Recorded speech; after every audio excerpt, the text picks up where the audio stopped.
ကဘာကြီးရဲ့သမိုင်းမှာပျောက်သွားပြီလို့ထင်ရတဲ့တတဝါလေးတစ်ကောင်ပြန်ပေါ်လာခဲ့ရင်ဘယ်လိုနေမလဲအံ့ဩတော်မှာပဲနော်ဒါကရိုးတလိမ့်ဆန်တစ်ကောင်ရှာတွေ့ရတဲ့ပိုးတယ်ဆိုတာမိတ်ဆွေတို့သိကြလားဒီနေ့မှာလွန်ခဲ့တဲ့နှစ်ပေါင်းများစွာကတည်းကဒိုင်နိုဆောတွေနဲ့အတူတူရှိခဲ့တဲ့တတဝါမျိုးစိတ်လေးတစ်ခုအကြောင်းပြောပြပေးမှာပဲဖြစ်ပါတယ်သူ့ကိုတော့အတမ်ဘရိုလောင်ဘီအကနာလို့ခေါ်ပါတယ်အကနာဆိုတာကဥဥတဲ့နို့တိုက်တတဝါလေးပါသူ့ခန္ဓာကိုယ်မှာစူးတွေပါပြီးတော့နှုတ်သီးရလည်းရှည်ရှည်လေးနဲ့မလို့ထူးကြပါတယ်ဒီတတဝါလေးကိုလူတွေကနှစ်ပေါင်း60ကျော်ကြာအောင်ပျောက်သွားခဲ့ပြီလို့ထင်နေခဲ့ကြတာအကနာလေးတွေဘယ်မှာပုံနေခဲ့ကြတာလဲလွန်ခဲ့တဲ့62နှစ်တုန်းကနေခဲ့တဲ့အကနာလေးတစ်ကောင်တွေ့ခဲ့ဘူးလေအဲ့ဒီနောက်ပိုင်းမှာတော့သူ့ကိုအရှင်ဘယ်သူမှမတွေ့ကြတော့ဘူးပါဘူးသူကတကယ်ပဲပျောက်ကွယ်သွားပြီလားဒါမှမဟုတ်ကမ္ဘာအဝေးဆုံးတစ်ထောင်တစ်နေရာမှာပဲပေါအောင်နေတာလားဒီမိကုန်းတွေကသိပ္ပံပညာရှင်တွေနဲ့သဘာဝချစ်သူတွေကိုစဉ်းစားစရာဖြစ်စေခဲ့ပါတယ်ဒါပေမဲ့2023ခုနှစ်မှာမျော်လင့်ချက်ရောင်ကြီးလေးတန်းလာပါတယ်အဲ့ဒါကတော့အောက်စဖို့တက္ကသိုလ်ဟာသုတေသနအဖွဲ့တစ်ဖွဲ့ဟာအင်ဒိုနီးရှားနိုင်ငံစိုက်ကလော့တောင်တန်းတွေရဲ့ဝေးလံခေါင်ပြတဲ့တစ်တော်တွေကိုဝင်ရောက်စွန့်စားခဲ့ပါတယ်ပင်လယ်ရေမျက်နှာပြင်အထက်မီတာ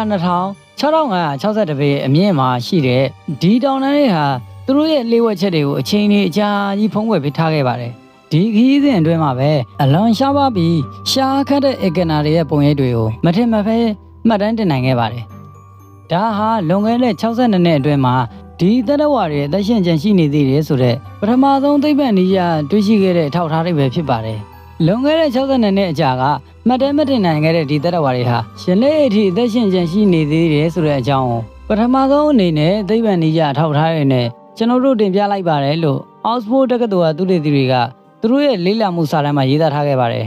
ဒီရှာဖွေမှုဟာတကယ်ကိုအမခန်းပါပဲဒီတတဝါတွေကိုသိပ္ပံနည်းရအားဖြင့်စကလိုဆက်အတန်ဘာရိုလို့ခေါ်ပြီးတော့ဒန်နာအီလာသဘာဝပညာရှင်ဒေးဗစ်အတန်ဘာရိုကိုဂုဏ်ပြုပြီးမှတ်ခေါ်ထားတာပါဤကနာတွေဟာ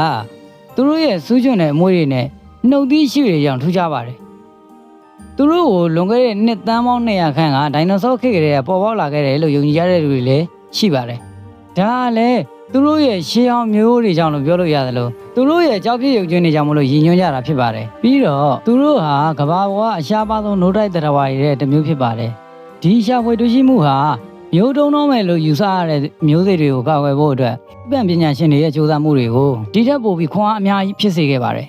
ဒီလိုရှေးအောင်ထူးခြားတဲ့တတဝါတစ်မျိုးကိုပြန်လည်ရှာဖွေတွေ့ရှိတာဟာတဘာဝတရားရဲ့အံ့ဖွယ်အစွမ်းကိုပြသနေတာပါပဲကဘာကြီးဟာကျွန်တော်တို့မသိသေးတဲ့လေဝက်ချက်တွေနဲ့ပြည့်နေနေပြီးတော့သုတေသနနဲ့စူးစမ်းရှာဖွေမှုတွေရဲ့အရေးပါပုံကိုမိမောင်းထိုးပြနေပါတယ်ဒီရှာဖွေတွေ့ရှိမှုကကျွန်တော်တို့ကဘာမြေကြီးရဲ့ဇီဝမျိုးစုံမျိုးကွဲတွေကိုထိမ့်သိမ်းဆောင်ရှောက်ဖို့အတွက်ဘယ်လောက်တောင်အရေးကြီးတယ်ဆိုတာကိုသတိပေးနေပါတယ်ကဘာကြီးထဲမှာစိတ်ဝင်စားစရာကောင်းတဲ့လေဝက်ချက်တွေအများကြီးရှိနေပါသေးတယ်